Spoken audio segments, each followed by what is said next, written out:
Olá a todos!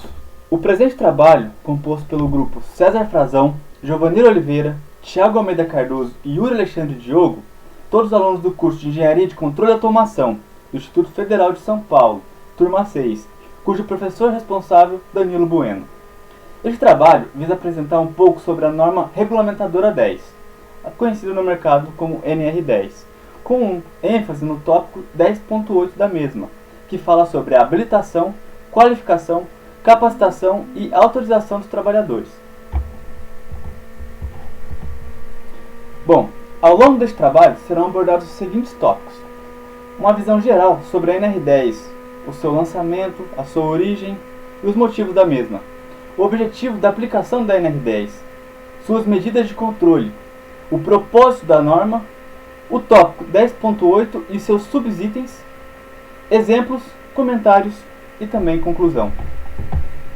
Desde a década de 60, já ocorriam inúmeras discussões referentes aos riscos que eram expostos os profissionais que trabalham com instalações elétricas e prestação de serviços em eletricidade. Com o objetivo de solucionar essa problemática, o Ministério do Trabalho e Emprego estabeleceu a norma regulamentadora 10, Segurança, Instalações e Serviços em Eletricidade, cujo o objetivo primário pauta-se em regulamentar quanto à segurança dos serviços diretos ou indiretos à eletricidade.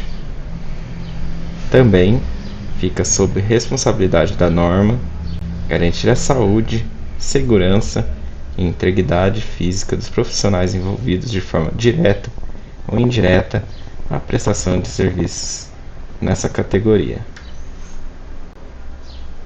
O objetivo da norma visa estabelecer requisitos e condições mínimas para a implementação de sistemas preventivos e medidas de controle que resguardem a segurança e a saúde de trabalhadores que interajam direta ou indiretamente com serviços em eletricidade, instalações elétricas ou em suas proximidades.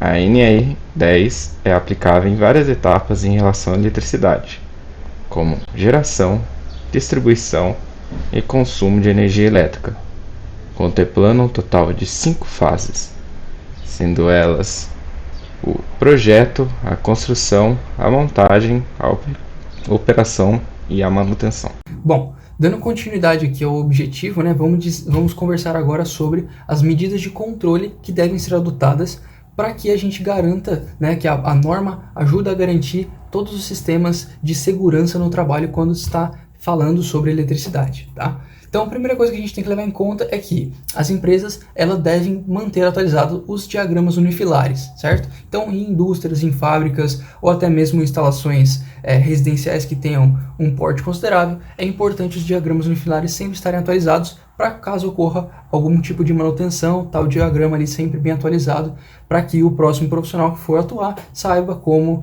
melhor atender aquele sistema, né?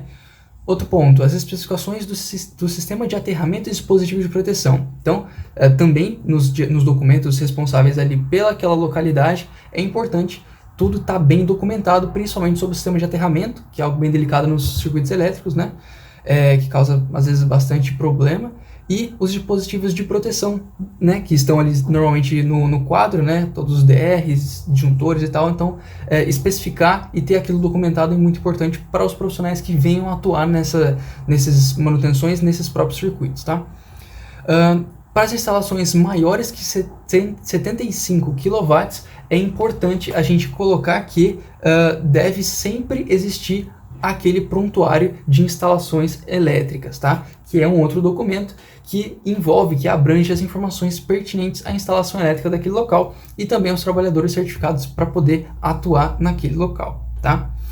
Além disso, é importante a gente estabelecer informes, ou seja, em locais que exista a presença de algum risco à saúde da pessoa, algum risco de acidente, é importante deixar tudo aquilo bem informado, com placas, com adesivos, indicações, Isso é sempre muito importante, por isso que é importante uma medida de controle colocar esse tipo de informe, tá? Medidas de proteção individual, os famosos EPIs, né? Então, a utilização dos equipamentos de proteção pessoal é muito importante, todos os profissionais, capacete, luva, óculos de proteção, vestimenta, né? A camiseta, calça, bota, tudo que for para proteção individual e a depender também da localidade ou do circuito que está mexendo, é importante identificar o que precisa ser utilizado, tanto individual quanto coletivo, tá? Então, vamos agora para a próxima parte, que é o que nós iremos comentar sobre o item 10.8 da norma, tá? E é o item que fala sobre a habilitação, qualificação, capacitação e autorização dos trabalhadores que vão mexer na rede elétrica, né? Então, em serviços de eletricidade. Passando para o ponto, começando, né, pelo ponto 10.8.1. O que ele diz esse tópico da norma, né? É considerado trabalhador qualificado aquele que comprovar conclusão de curso específico na área elétrica reconhecido pelo Sistema Oficial de Ensino. Ou seja, aquele trabalhador que está qualificado para atuar em serviços que envolvam eletricidade, ele é de fato qualificado quando ele fez concluir um curso qualificado pelo sistema de ensino. No caso, o sistema de ensino que está atual hoje, né, é o MEC. Então, o MEC qualifica o curso que a pessoa faz determinado para aquele curso de elétrica e sim, ele é qualificado para esse tipo de serviço. E o que acontece muitas vezes, né? Muitas pessoas não são qualificadas ou até são, mas não utilizam todos os equipamentos ou não seguem a norma propriamente dita, né? Ocorrendo muitas vezes acidentes domésticos banais, né, que a pessoa às vezes está trocando uma lâmpada ou está fazendo algum reparo tecnicamente simples, mas que se não bem qualificado a pessoa, ela acaba gerando algum risco para a sua própria saúde ou acabando ocasionando algum tipo de acidente elétrico, né? Então é importante também identificar a diferença entre trabalhador qualificado, que é o que a gente especifica aqui nesse ponto 10.1, e a diferença para o trabalhador que é legalmente habilitado para atuar profissionalmente. Então, esse ponto 10.8.2 vai ser abordado agora pelo Giovanni. Ok? Obrigado. O item 10.8.2, em que diz: é considerado profissional legalmente habilitado o trabalhador previamente qualificado e com registro no competente conselho de classe. Ou seja, é necessário o colaborador ele ter pelo menos realizado um curso na área e ser certificado que ele tem a qualificação e habilitação para o mesmo. Que ele tenha noção dos riscos de acidentes e da falta de prevenção. Seja mesmo ele fazer uma atividade simples, como a conexão de fios, conexão de um aparelho em rede. Então é necessário, primeiramente, na habilitação do profissional em eletricidade, se o mesmo já contenha a competência mínima para fazer determinada atividade, mesmo que aquela seja simples. É considerado trabalhador capacitado aquele que atenda às seguintes condições: receba a capacitação e orientação de um profissional habilitado e trabalhe também sobre a responsabilidade desse profissional. A capacitação só terá validade para a empresa que ele teve esse curso, ou capacitação, ou então registro, e também só nas condições estabelecidas por essa empresa e por o responsável habilitado e autorizado. Muitas vezes, alguns profissionais até possuem habilitação e qualificação na área, porém sem experiência ou capacitação atualizada, como treinamentos de riscos, proteções e seguranças no trabalho, negligenciando e expondo-se a atividades na área de elétrica, de forma a colocar em risco a sua própria vida e de outros. Meu nome é Yuri e eu vou complementar o que você estava falando. Então, no item 10.8.4 da NR10, diz que são considerados autorizados os trabalhadores qualificados ou capacitados e os profissionais habilitados, com a anuência formal da empresa. A anuência é o consentimento da empresa. Comentários sobre a NR10. Comentários sobre a NR10. Em geral, diante da NR10, um profissional qualificado completou com êxito seu curso de formação na área de elétrica de forma a ser reconhecida pelo Conselho. Essa é a qualificação. O mesmo também se torna habilitado assim que registrou e está em dia com o Conselho da classe. Essa é a habilitação.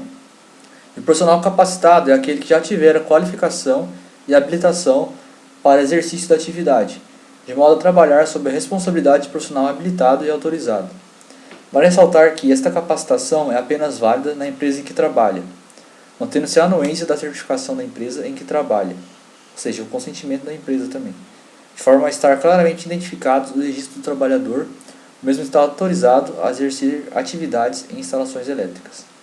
A autorização para profissionais capacitados ou qualificados e habilitados somente é fornecida pela instituição a trabalho segundo o referido acompanhamento e aproveitamento dos cursos previstos nos anexos 3 da norma, no qual refere-se ao treinamento específico sobre os riscos das atividades elétricas e medidas de prevenção de acidentes em instalações elétricas. Obrigado a todos pela atenção e essas são as referências que o grupo utilizou.